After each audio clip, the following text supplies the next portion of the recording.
कि हे देवतागण, हे पृथ्वी, डरो मत, तुम्हारे लिए मैं मनुष्य का शरीर अवश्य धारण करूंगा और तुम्हारे सब कष्टों का मैं हरण कर लूंगा। भगवान विष्णु आकाशवाणी से ही कहते हैं कि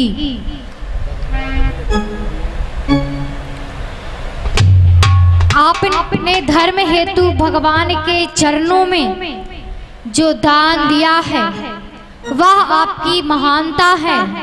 मैं परम पिता परमेश्वर से सहृदय प्रार्थना करती हूँ कि आपका एवं आपके समस्त परिवार का जीवन मंगलमय हो। कश्यप अदिति महातप कीन्हा, तिन कहूँ मैं पूरब बर कीन्हा। राम सिया राम, सिया राम, जय जय रामा। राम सिया राम, सिया राम, जय जय रामा।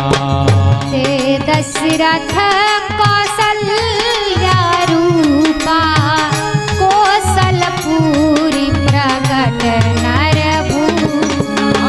राम सिया राम, सिया राम, जय जय राम। राम सिया राम, सिया राम, जय जय राम।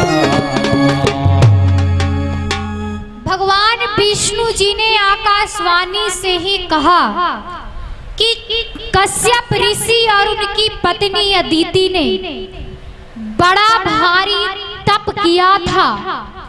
मैं पहले ही उनको वर दे चुका हूँ। वे ही अभी दशरथ और कौशल्या के रूप में मनुष्यों के राजा होकर श्री अयोध्यापुरी में राज कर रहे हैं। भगवान विष्णु जी ने कहा कि मैं उन्हीं के घर जाकर परम शक्ति सहित 4 भाइयों के रूप में रघुकुल में अवतार लूंगा और नारद के सभी वचनों को मैं सत्य करूंगा। श्री रामचरितमानस कथा के अनुसार भगवान की माया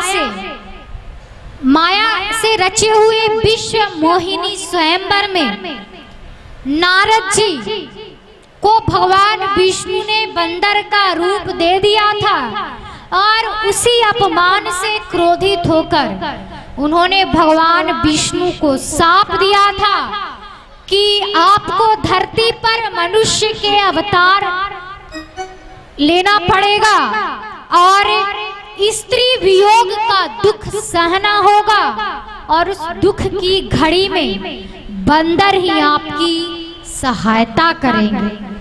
नारद जी के उक्त अभिशाप को प्रभु ने मुस्कुराते हुए स्वीकार किया था। भगवान विष्णु जी ने कहा कि हे देवतागण, मैं अवतार लेकर पृथ्वी के सब कष्टों का हरण करूंगा।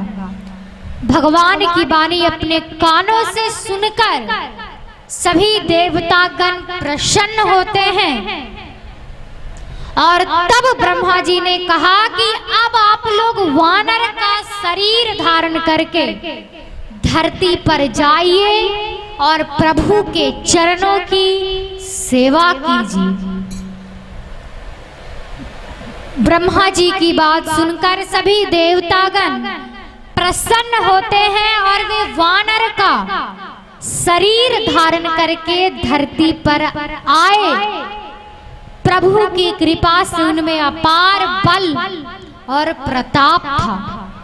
वे सभी वानर रूपी देवतागण पर्वतों और जंगलों में जहां तहां जाकर रहने लगे और प्रभु श्री हरि जी के अवतार लेने की प्रतीक्षा करने लगे। उधर अयोध्या में प्रभु के अवतार लेने हेतु शुभ संकेत होना प्रारंभ हो गया।